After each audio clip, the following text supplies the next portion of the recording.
theaters. Sure. Yeah. No, I mean, I have no doubt that Atmos isn't going anywhere, and it's definitely going to exist in films, and it's going to exist in certain contexts. I just don't think it's going to exist, or I'm skeptical that it's going to exist in like the way most people consume music. You know what I mean? I think it's heavily dependent on if Apple continues to pay more for Atmos.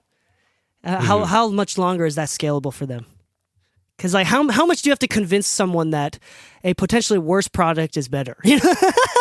Like at what point is the human race going to realize maybe Atmos is better? Like if I didn't have any bias, would I think Atmos is better? I don't know. I can't tell you. I'd have to take shrooms and let you know at that point. Well, how much is Apple worth? Like $1 trillion or something? Yeah. You know, so they could just. But I don't hate Atmos. I don't think it's inherently bad or wrong.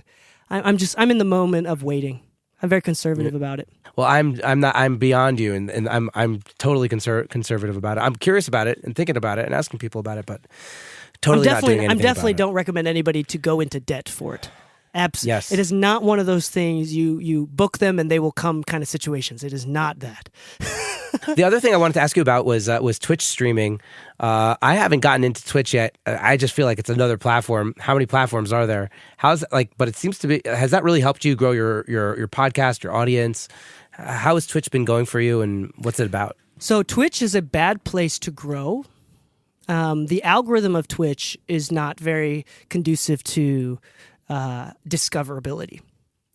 A podcast is, especially when your podcast is named Mixing Music, and that's so.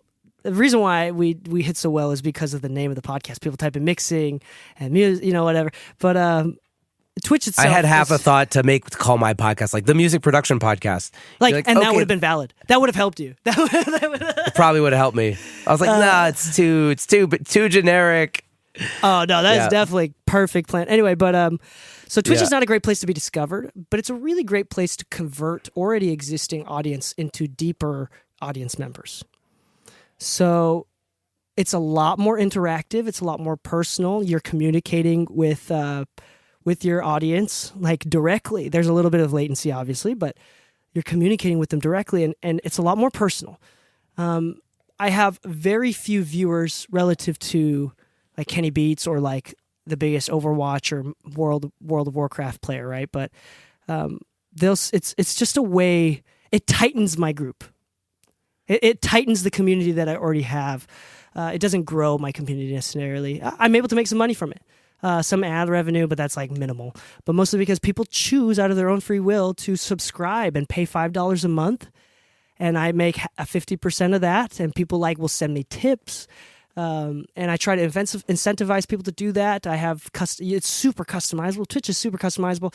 If you are going to do Twitch, then I do recommend either building a YouTube channel or a podcast or Twitter or a platform that is conducive to discoverability, and then converting those audience members into Twitch. That's the best way to do that. Maybe I'll join one of your Twitch streams sometime. Oh, it's fun. It's a blast. I will straight up dance, depending on in some streams. It's just crazy. It's just way fun. If the music moves you, Yeah. All right, awesome. Well, so I think I guess we've reached the point where maybe it's time to check out the Sauce segment and listen to some music that you've worked on, so people kind of hear what we've been talking about. Hell yeah. So you sent me a track called "Lover" by I hope I'm pronouncing the name right. Ginevra Munoa. Manoa, yeah, Ginevra Manoa. Ginevra Manoa. So let's have a listen to that for about 90 seconds, and we'll talk about a bit about what went into it. Sound cool? Hell yeah, let's do it. You say I'm nice. You say I'm cute and stuff, but that won't suffice. And now I've had enough. You call me baby doll, don't break my porcelain. Oh babe, I didn't come to play. Oh baby, I came to win. They call me girl next door, angelic to the core. Oh, but I ain't no sweet spirit, babe. I wanna be your lover. Yeah, I wanna be your girl. I want to be your sweet little sexy thing. I wanna be your whole wide world. I wanna be your baby. God is divine. I want to be your everything. So baby, won't you be mine?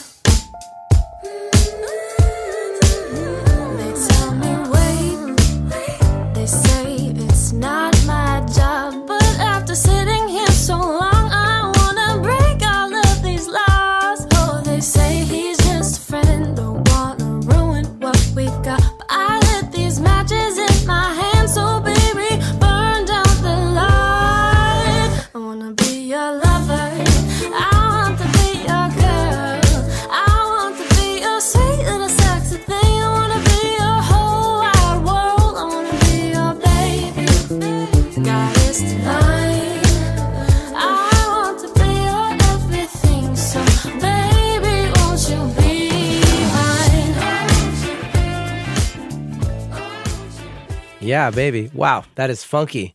Groove hits hard, man. I love the bass. So massive. It's so big. It's got that, it's got that thing, that funk thing, and the vocal sounds awesome. Yeah. Tell me a bit about what went into that. Yeah, so this was Ginevra Manoa did all the songwriting. She's a wonderful songwriter. She's a younger sister of a friend of my wife's, actually. We got connected, though, because I don't know her personally. We got connected through the producer. Producer did a great job, Mike McClellan. He is one of those producers he records himself, like playing instruments. He's a bass, guitar, keys player himself, no MIDI type of guy.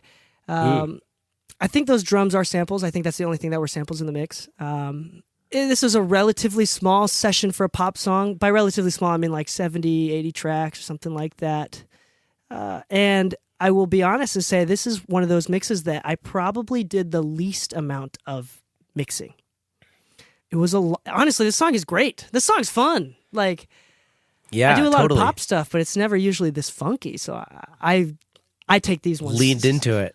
Yeah, I love. I mean, going back to the Wolfpack influence, right? I love this sort of stuff. I spoke to Caleb Parker, by the way. I don't know if you know who he is. He records like all the Scary Pocket stuff. Oh, really? That's awesome. Yeah, he mixed the Wolfpack live at MSG. He's so good. You should check out that episode because he talks about what he does with all that funk music. That was a fun chat. No, yeah. So this one was really cool. When they gave it to me, the rough was intimidatingly good, and that's always scary, right? And we made it better. Luckily, we came out alive, unscathed. She was super happy with it. He was incredibly happy with it. There's a few things that I want to point out. A couple things that I want to make a big emphasis on is one, I'm a big fan of dry. People, especially right now, the trend is like wet. I mean, you hear like Kid Laroi and all these regular pop people, like it's just so wet, right? And I'm not saying that I like dry for dry's sake. First off, what does dry emotionally translate into? It's more familiarity, more intimacy, feels a lot more present and close. I like dry in contrast with wet. Dry and dry alone may not fit the vibe. But I do a lot of moments when things are really dry. So you'll notice in the lead up in the pre-chorus and the lead up and then the drop into the chorus. You'll notice that it's like a little bit murky. It's like a little wet maybe, and then all of a sudden the reverb really swells. It goes crazy, and then it drops, and the reverb is totally dry. I noticed that, and then it goes, and the reverbs come back in the chorus. I'm a huge fan. I think a big part of mixing is with automation is making sure that the chorus feels like a chorus and make sure the verse feels like a verse. And there's so many different categories that you could do this in. Obviously, like in width, making things wider in the chorus will make it feel bigger and make it feel more energetic and happier, potentially. More top end, more bottom end can also translate into, like these are technical words that emotionally translate into energy. You can obviously have volume, which feels more energetic, feels bigger, and may feel better and sound better. I did finger quotes for anybody that's just listening. So you have width, you have depth with reverb and space, you have volume. What else did I say? You have frequencies with top and bottom. And then obviously you have like arrangement, and these things can definitely change the emotional growth. Or we can do the whole Bruno Mars thing with 24K where the choruses are the quiet parts. With all the songs on that album, most of them get quiet in 24K in the chorus, which is really interesting and it's a lot of fun. I didn't notice that. I should listen back. Yeah, it's awesome. It's great. And in that case, so it's like I'm a big fan of dry in contrast. So I will do a lot of reverb throws, delay throws, and make things feel really custom and really emphasize moments. And one of my favorite ways to do that is to make everything really dry or really wet for moments. Like one classic plugin that I use, you'll hear me throw it in every once in a while. I call it the Long Boy. All caps, LONGBOI. And that's one of my effect sends. And it's like a 8 to 10 second long reverb. And I'll just like automate words. So like you'll notice that in the mix too, where like there's just like moments and words where like the echo just really overlaps. It's not really a reverb. I don't like blanket reverbs and effects. I don't like blanket delays where I just like slap on a quarter delay and I put on like a blanket reverb and stuff. I'll do a little bit of a blanket reverb more for like foundational purpose. But I'm going to play with the effects big time. And also, I do a lot of automation with volume and sections and segments. I mostly automate with clip gain before I automate with volume. I like how clip gain will change how it works with the compressor and saturations. I do that on purpose. I do a lot of volume automation with the vocals, usually through clip gain again, and then do sectional. Like I'll break it up into sections in the mix after I've already like mixed most of it. So I'll do all the leveling, the EQ compression, the bus work, blah blah blah, and then I'll do the effects last. And I'll do the effects and the automation of the effects and the volume automation after the effects.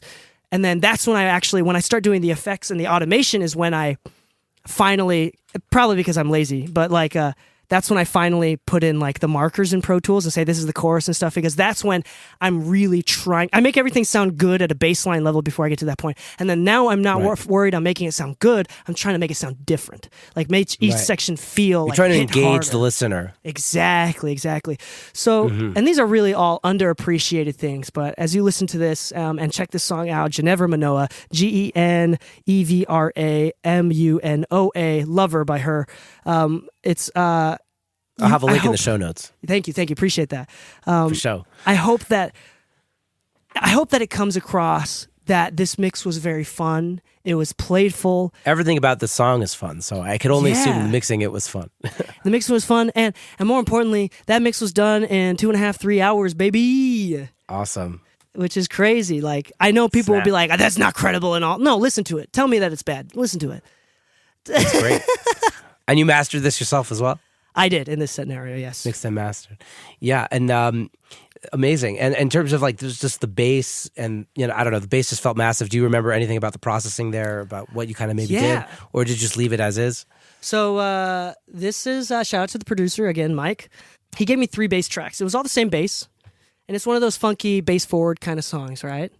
He gave me 3 tracks. He gave me the DI'd bass, the amp bass, and a synthetic synth bass, meaning that it only played the lowest octave of the lowest notes. So it like enforced those really, really low notes. And he gave me those. And with all I really did is like blend them together to create a tone that fit better for the song. A little bit of saturation. I mean, like I almost EQ with saturation. Like I'm huge on saturation. I love saturation. Using like the Saturn or the HG2 or something like that. Yeah, I actually don't have Saturn. It's crazy enough. I don't either. That's funny. That's the one we bring up. It's the one neither of us use. I think we both need to get it next. For real. Next Black Friday. We'll wait. We'll wait till then, but then we'll get it. Yeah. Me and you. We'll make a pact. It's so fun. I use so many different saturation plugins for various different things. A little bit of saturation. I don't remember exactly which one I used. It may have been Tilt. Jesse Ray Ernster has a company called Mixland. Oh yeah. And he has the Tilt one. I've been loving the saturation on that one actually. Dope. I probably used that one. I may have used something from Kush Audio, which has some of my favorite saturation ever. Kind of saturated a little bit. Again, did very minimal stuff. Probably some EQ dips in some competing stuff with the kick. That was probably done afterwards when I got to the kick and then went back to the bass real quick. Yeah, it was no side chaining there, right? It's just EQ. No, definitely no side chain. Not for the funk. Not for the funk. If I do sidechain, I don't think I did in this one. I'm pretty confident I didn't. If I use sidechain, the way that I do it is to make sure that it's not heard. And sometimes I'll do like the Jason Joshua trick where I'll manually clip gain the actual length of the kick and no further, the actual length of the kick, and dip out the bass only for the transient of the kick. So that way I get the benefits, the headrooms of sidechaining, but without the audible artifacts. Yeah. That's awesome. In this case, I was able to just get it right. There's something about the not sidechain thing that just hits harder sometimes. Depends on the genre. You know what I mean? But like, and that most of the music song. I'm working on, most of the music I'm working on is like I find that sidechain is the wrong approach. You know, and that's why people come to you, right? Where I guess so. And that's I do also the think music